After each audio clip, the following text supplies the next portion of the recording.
What happens when the largest conventional bomb in America's arsenal hits a mountain built to survive a war? The explosion can destroy concrete, tunnels, and machines, but what if the most important thing inside was moved before the attack? Before we uncover the mystery, tap like if you enjoy clear, evidence-based stories about military technology and world events. Subscribe for more deep investigations, and share this video with someone who wants to know what really happened beneath the headlines. Deep beneath a mountain in central Iran, engineers built a facility designed around one simple idea: survive. Survive bombs. Survive pressure. Survive satellites watching from space. And most importantly, survive long enough for Iran's nuclear program to continue even if the outside world discovered it. The site became known as Fordow. It was not a normal industrial building sitting in an open field. It was hidden inside a mountain, surrounded by layers of rock, concrete, steel, and carefully protected entrances. The sensitive equipment was placed far below the surface where ordinary airstrikes could not easily reach it. For years, Fordow created a problem for military planners. A country could attack Iran's nuclear infrastructure, but attacking one of the deepest sites was a completely different challenge. Destroying a building is difficult. Destroying a building buried under a mountain is another level of warfare. The weapon chosen for that task was the GBU-57 Massive Ordnance Penetrator. Its name sounds almost understated compared with its size. This bomb weighs around 30,000 pounds. That is roughly the weight of several large vehicles concentrated into one weapon built to punch through hardened targets.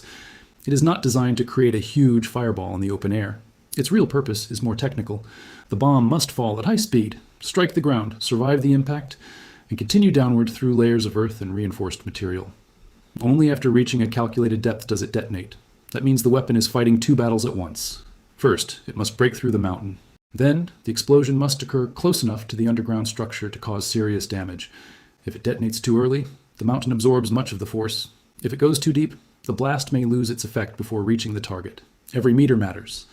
That is why a strike against a site like Fordow is not simply a question of dropping the biggest bomb available. It is a question of intelligence, timing, aircraft capability, navigation, weather, deception, and luck.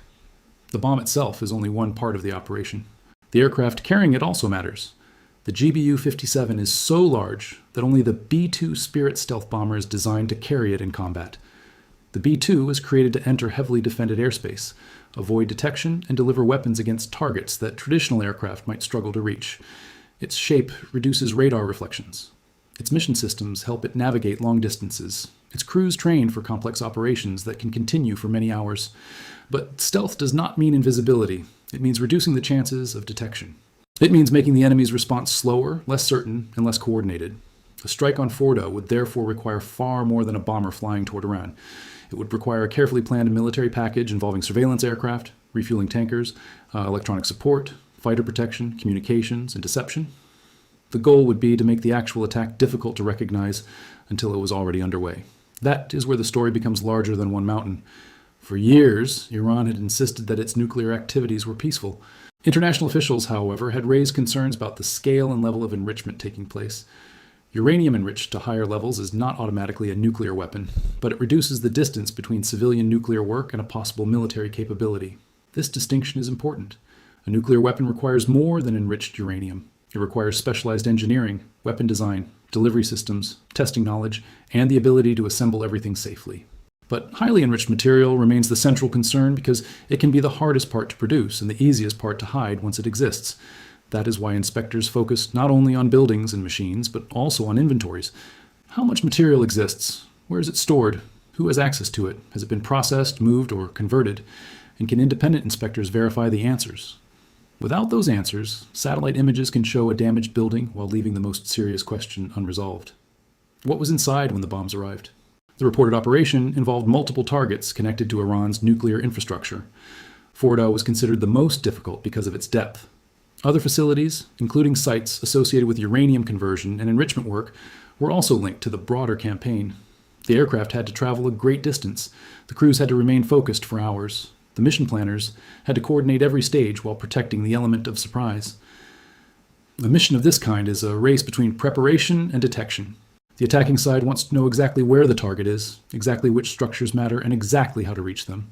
The defending side wants to move equipment, hide materials, confuse surveillance, and force the attacker to strike an outdated map. That final point may be the most important one. Military operations often look precise because the images afterward show precise craters. But precision is only as good as the information used to guide the weapon. A bomb can hit the correct coordinates and still miss the real objective if the target has changed. Imagine a bank vault inside a building. You destroy the building perfectly. The walls collapse. The doors are crushed. The machinery is ruined. But if the money was moved the night before, you have destroyed the vault without destroying the thing you wanted. That is the central tension surrounding the strike on Fordow. The physical site may have suffered major damage. Access points may have collapsed. Ventilation systems may have been destroyed. Centrifuges and support equipment may have been damaged beyond immediate use. But the question of whether Iran's most important nuclear material was still there is harder to answer. And the answer may never appear in a single satellite photograph. The first images after the attack showed impact points and disturbed ground around the mountain. Analysts looked for collapsed entrances, damaged ventilation shafts, fresh craters, and signs that the penetrators had reached vulnerable areas.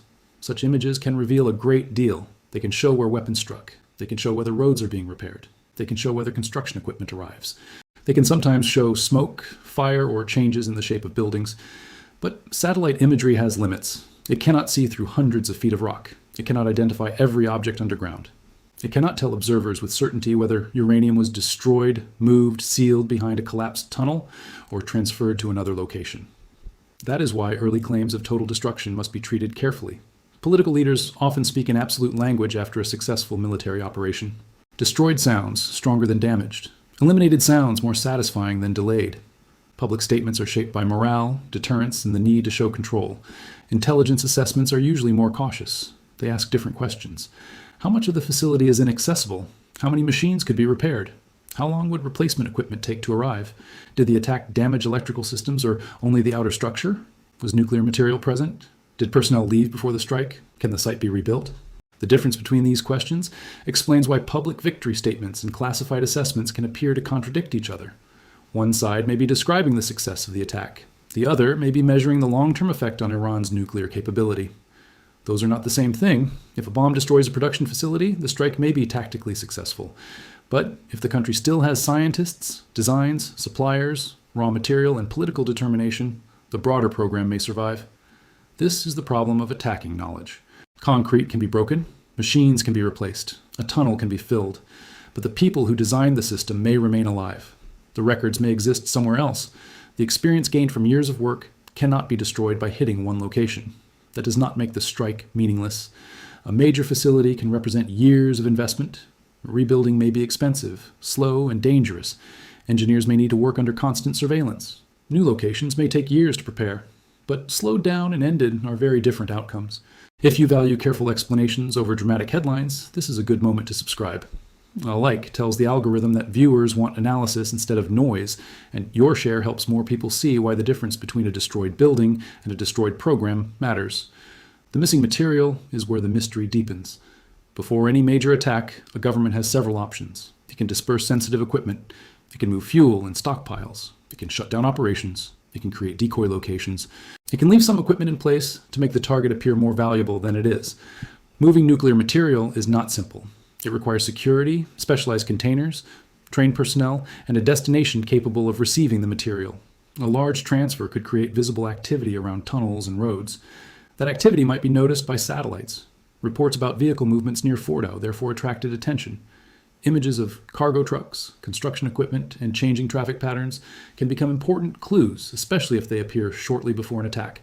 But clues are not proof. A truck outside a facility could be carrying equipment, building material, food, fuel, or something far more sensitive. Analysts must compare images over time. They must look for repeated patterns.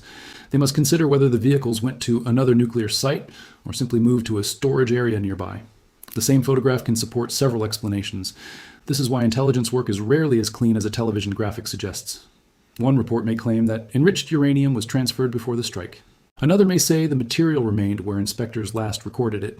A third may argue that neither side has enough information to know. All three positions can exist at the same time, because each may be based on different sources, different timeframes, and different levels of confidence. The International Atomic Energy Agency plays a crucial role in resolving this uncertainty.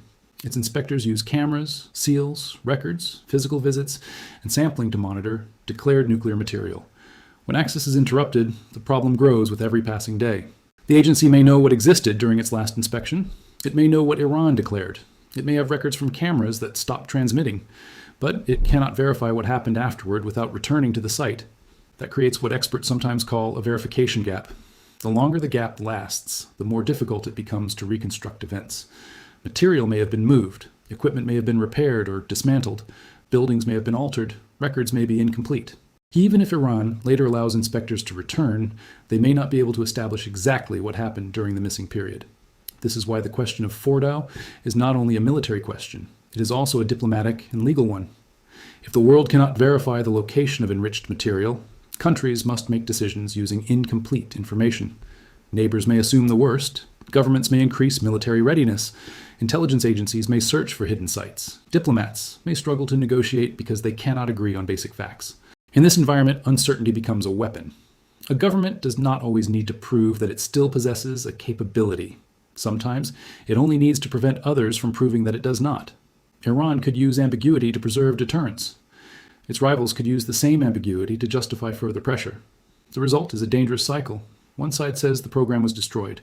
The other says the important material was saved. Neither side provides enough evidence to end the argument. Meanwhile, the risk remains. The strike also raises another issue: the limits of bunker-busting weapons. The GBU-57 is powerful, but no conventional weapon guarantees the destruction of every underground target. Mountains are not uniform. Rock layers vary. Tunnels may be deeper than expected. Chambers may be separated from one another. Backup entrances may exist. Critical equipment may be placed away from the obvious target. Even an accurate strike can produce an uncertain result underground. The first bomb may collapse a passage. The second may create a crater. The explosion may damage a chamber but not destroy every machine inside it, or the weapon may hit an access route while the most sensitive material is stored in a different section. This is why military planners depend on repeated intelligence collection after the strike. They study the target again and again. They compare images from different angles and dates. They monitor traffic, repairs, construction, and human activity.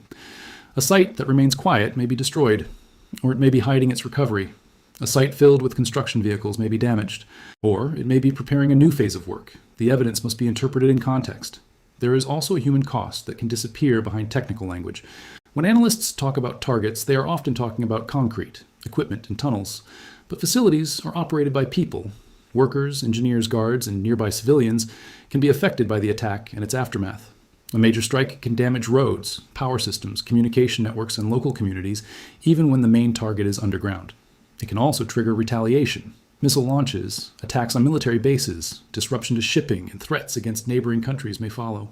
A strike intended to prevent a future nuclear crisis can create an immediate regional crisis. That does not automatically mean the attack was wrong or right. It means the consequences cannot be measured only by the size of the crater. To understand the strategic result, we have to ask what happened next. Did Iran stop enriching uranium? Did inspectors return? Did production restart at another location? Did the country reduce its stockpile? Did it increase secrecy? Did the attack change the political debate inside Iran? Or did it convince leaders that underground work must become even more protected? History suggests that bombing a program can produce different results depending on the target country's goals. If leaders already want to abandon a program, an attack may give them a reason to do so. If they see the attack as proof that they need a deterrent, it may strengthen their determination. The same strike can therefore weaken one part of a program while strengthening the motivation behind it. This is the danger of measuring success only by visible destruction. A destroyed facility may represent a serious setback, but the response to that setback may shape the next stage of the conflict. Iran's possible replacement sites are especially important. If new construction appears soon after an attack, analysts look for several signs. Is the site deeply buried? Are new roads being built? Are ventilation and power systems protected? Does the layout resemble a known enrichment facility? Are there signs of heavy excavation? Is the site located near an existing military complex? A hardened replacement would suggest that Iran learned from the first strike.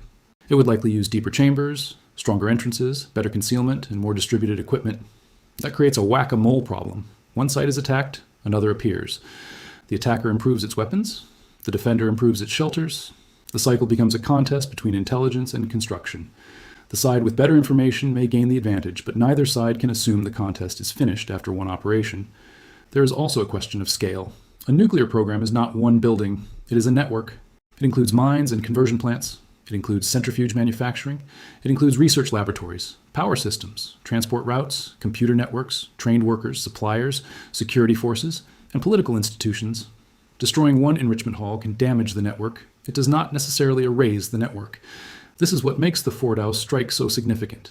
It was a demonstration of extraordinary military reach, but it also exposed the limits of military reach.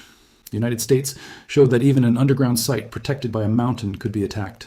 Iran may have learned that its facilities need to be deeper, more dispersed, and more secret. Other countries learned something too. They saw that hardened infrastructure can be reached, but they also saw that hidden stockpiles and dispersed knowledge may survive. The result is a new security calculation across the region. For neighboring states, the question is not simply whether Fordow was destroyed. The question is whether Iran still has the ability to rebuild or finish work elsewhere. For the United States, the question is whether the strike created a lasting delay or only a temporary pause. For Israel, the question is whether future targets can be found before sensitive material is moved. For international inspectors, the question is whether access can be restored before uncertainty becomes permanent. And for Iran, the question is how much of its program can survive while under pressure from air power, sanctions, intelligence operations, and diplomatic isolation. The answer may depend on evidence that is still hidden underground. Let's separate the facts from the claims. The first fact is that Fordow was designed as a deeply protected facility. Its location and construction made it one of the most difficult nuclear sites to attack with conventional weapons. The second fact is that the GBU-57 was developed for exactly this kind of hardened target. The third fact is that a strike can cause serious physical damage without proving the destruction of every important item inside. The fourth fact is that uranium inventories cannot be verified from satellite images alone.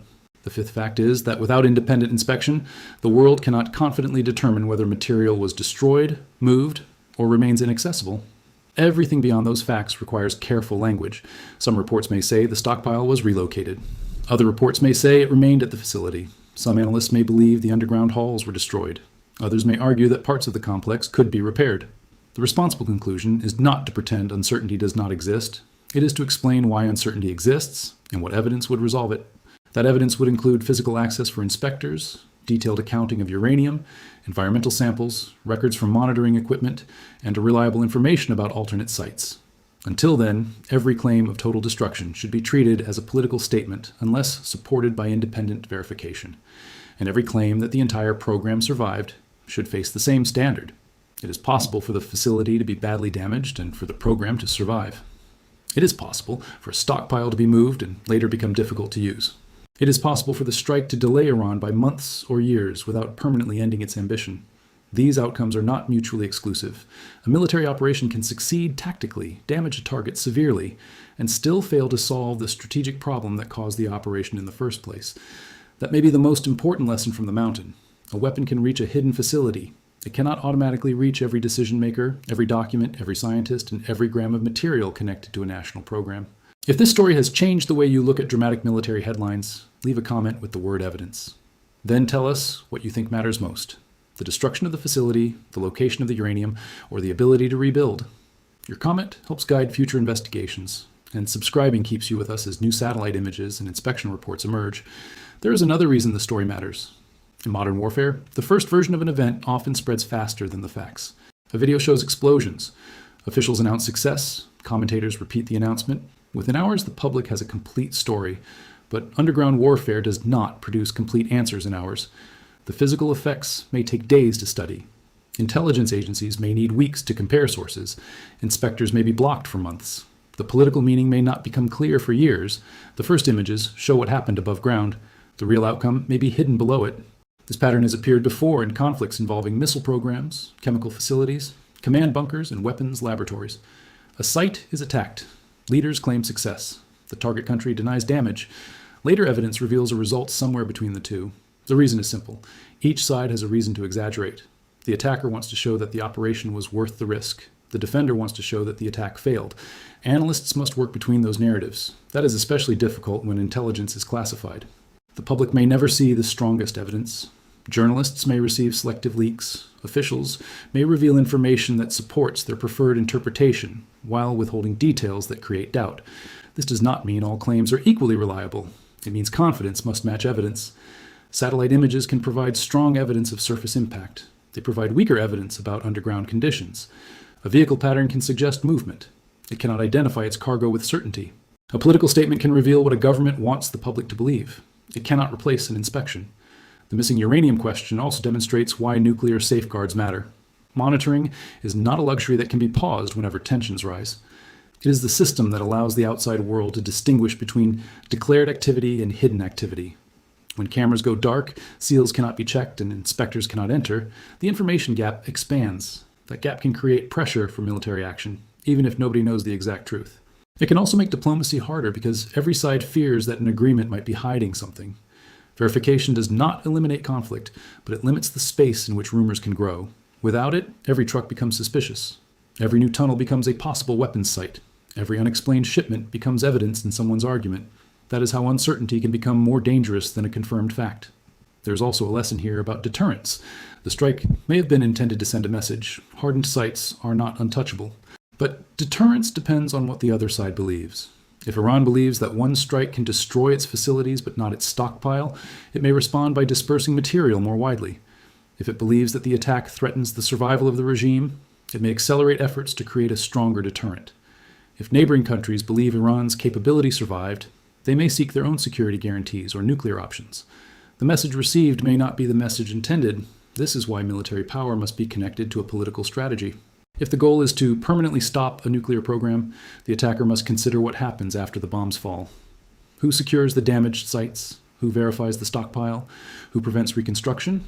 Who negotiates the next agreement? Who responds if material appears at a new facility? Without answers to those questions, destruction becomes an event rather than a solution. The mountain itself may become a symbol of that difference. From the air, it can look like a target. From the ground, it is a complex system. Inside it are corridors, chambers, cables, ventilation paths, generators, storage areas, and emergency routes.